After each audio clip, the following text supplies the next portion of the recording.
5,000 కోట్లు ఇవ్వాలని కేంద్ర మంత్రి నిర్మలా సీతారామన్ని ఏపీ సీఎం చంద్రబాబు కోరారు. ఏపీకి ఆర్థిక సాయంపై చర్చించారు. పెండింగ్ ప్రాజెక్టు ఫండ్స్ కోసం ఆయన రిక్వెస్ట్ చేశారు. మరోవైపు ఉపరాష్ట్రపతి ఎన్నికల్లో గెలిచే అవకాశం లేకున్నా ఇండియా కూటమి అభ్యర్థిని నిలబెట్టి రాజకీయం చేస్తుందని విమర్శించారు చంద్రబాబు. ఏపీ సీఎం చంద్రబాబు నాయుడు ఢిల్లీలో బిజీగా గడిపారు. పలువురు కేంద్ర మంత్రులను కలిసి ఏపీ అభివృద్ధికి సంబంధించిన కీలక అంశాలపై చర్చించారు. కేంద్ర ఆర్థిక మంత్రి నిర్మలా సీతారామన్తో ఏపీకి ఆర్థిక సహాయంపై డిస్కస్ చేశారు. రాష్ట్రంలో చేపట్టిన పలు ప్రాజెక్టులకు ఆర్థిక సాయం కోరారు. ఏపీలో అభివృద్ధి కార్యక్రమాలను ఆమెకు వివరించారు. సాస్కీతో పాటు పూర్వోదయ పథకం తరహాలో కేంద్ర ప్రభుత్వ కార్యక్రమాల ద్వారా ఏపీకి నిధులు కేటాయించాలని విజ్ఞప్తి చేశారు చంద్రబాబు. 50 నిమిషాల పాటు ఈ సమావేశం కొనసాగింది. ఏపీకి 5,000 కోట్లు ఇవ్వాలని ఆయన కోరారు. మరోవైపు ఎన్డీఏలో భాగస్వామిగా ఉంటూ ప్రతిపక్ష అభ్యర్థికి ఎలా మద్దతిస్తామన్నారు సీఎం చంద్రబాబు.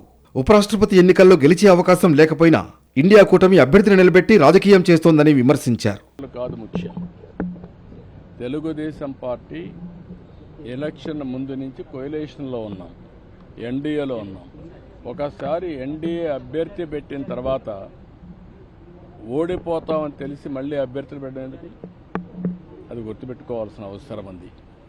తెలుగువాడన్నప్పుడు గెలిచే అభ్యర్థిని పెట్టుకోవాల్సిన బాధ్యత అదర్ పొలిటికల్ పార్టీస్కి ఉంటుంది. ఏది ఏమైనా ఒకసారి తెలుగు వాళ్ళ కోసం పివి నరసింహరావు గారు ప్రధానమంత్రిగా ఉండి ఆ రోజుట్లో మీరు ఒక్కసారి చూస్తే తెలుగుదేశం పార్టీ కాంగ్రెస్ పోరాడుతున్న తెలుగువాడి కోసం ఆ రోజు త్యాగం చేశారు.